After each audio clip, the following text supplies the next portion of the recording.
Du Père et du Fils et du Saint-Esprit. Amen.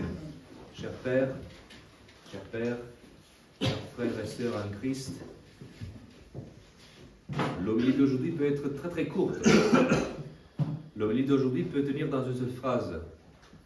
La mort et la résurrection de notre frère en Christ, Lazare, préfigure la mort et la résurrection de notre Jésus. Je pourrais m'arrêter ici. Une fois qu'on l'a compris, une fois qu'on a bien digéré cette idée, on peut dire qu'on a tout compris.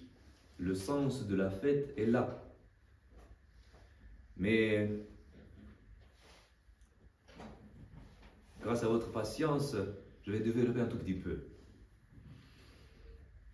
Je vais développer en m'appuyant sur un élément qu'on trouve dans l'icône de la résurrection même.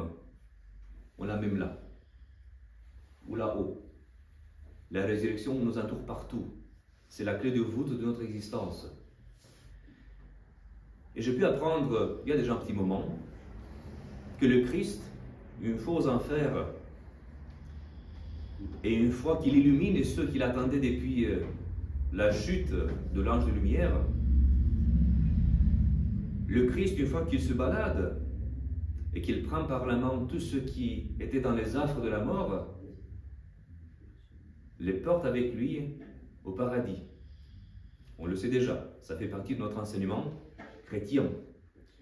Et l'élément iconographique qui me plaît beaucoup, à moi personnellement, c'est, j'allais dire, le choix. Ce n'est pas le choix de celui qui écrit les icônes, mais c'est une vérité théologique. Ça veut dire que les portes de l'enfer, une fois foulées aux pieds, les portes de l'enfer, une fois écrasées, anéanties et réduites à miettes, ne sont pas éparpillées.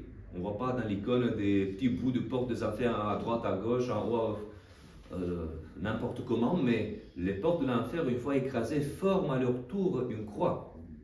Si on regarde bien certaines icônes de la résurrection, pas toutes les icônes de la résurrection parce qu'il y a plusieurs types, mais dans certaines icônes, comme ici d'ailleurs, on voit que ces portes-là, une fois écrasées, deviennent portes du paradis.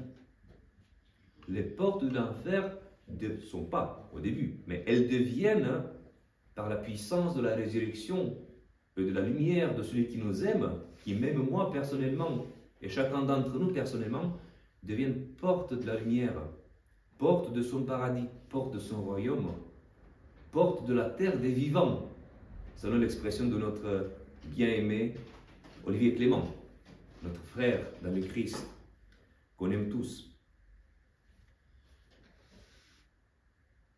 Et on peut regarder chacun et chacune dans notre vie, dans nos vies, et se rendre compte à quel point le Christ est là devant les portes, bien rouillé, bien enfermé dans nos cœurs, et qui est là, qu'il frappe à la porte, et que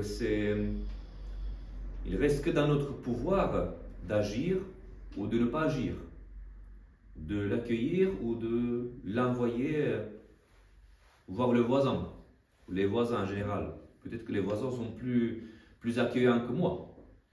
Ça nous arrive de lui dire t'es gentil, tu frappes à la porte, mais j'ai pas le temps en ce moment, parce que les portes de mon cœur sont bien fermées, bien raides, et que j'ai ni la volonté, ni la vocation, ni l'envie, ni, on peut trouver encore des synonymes, de t'ouvrir.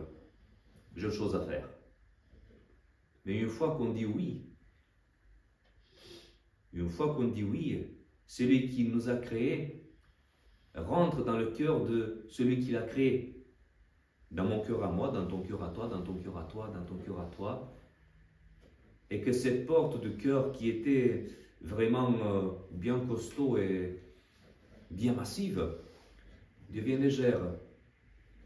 Et que le cœur s'ouvre pour que le Christ puisse pénétrer dans le tréfonds de mon cœur, des tréfonds qui sont, on le sait bien, et je le sais bien, assez noirs, assez sombres, assez souillés, assez pleins d'immondices, et qu'il est là,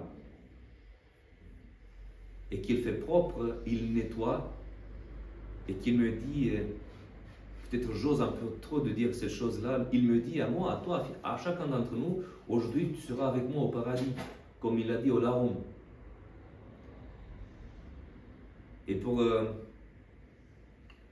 clore cette parole d'aujourd'hui, j'ai pensé à une autre très belle phrase de notre très cher, bien-aimé père Marc-Antoine Costa de Beauregard, qui a publié ce livre-là, très beau livre, qui s'appelle « Ose croire que je t'aime », si je ne me trompe pas. Ou je ne suis pas loin du vrai titre de ce livre-là.